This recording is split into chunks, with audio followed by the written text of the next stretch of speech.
জীবনের আসল শিক্ষা হলো কোথায় থামতে হবে সেটা জানা, আর কোথায় থেকে নিজেকে সরিয়ে নিতে হবে সেটা বোঝা। তিনটি জিনিস মানুষকে ধ্বংস করে দেয়: হিংসা, লোভ ও অহংকার। একবার পারিবারিক সমস্যায় পড়ে দেখুন, জীবনের আর কোনো সমস্যা বলে মনে হবে না। সৎ হওয়া মানে দুনিয়ার হাজারো মানুষের ভিড়ে বাছাইকৃত একজন হওয়া, যাকে তাকে পথ চিহ্নে দিতে নেই। পথ চেনা হয়ে গেলে সে আপনারই পথে কাঁটা বিছিয়ে দেবে। স্বার্থ শেষ হলে মানুষ আসল চরিত্র প্রকাশ পায়। আমি স্বার্থপর নয়, শুধু তাদের থেকে দূরে সরে যাই যাদের কাছে আমার কোনো মূল্য নেই।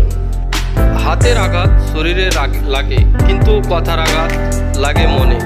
আসলে কেউ কাউকে ভোলে না, প্রয়োজন ফুরিয়ে গেলে যোগাযোগটা বন্ধ করে দেয়। সৌন্দর্য নয়, মায়ায় আটকে যাওয়ার নামই ভালোবাসা।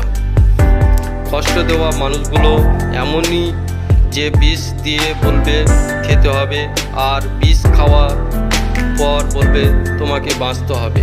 অন্যের ক্ষতি বা তার জন্য যে গর্তটা করছেন, গভীরটা একটু কম করবেন, কারণ সেই গর্তে আপনাকেও একদিন পড়তে হতে পারে।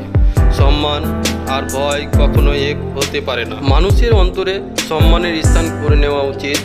ভয় তো মানুষ কুকুরকেও পায়। সমস্যা বোঝার কেউ নেই, সবাই একে অপরের দোষ দিতেই ব্যস্ত।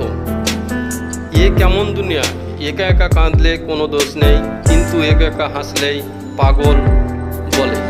জীবন অনেকটা হেডফোনের মতো, একটা তারে প্যাঁচ লাগবেই। ধৈর্য ধরে খুলে ব্যবহার করতে পারলে জীবন সহজ।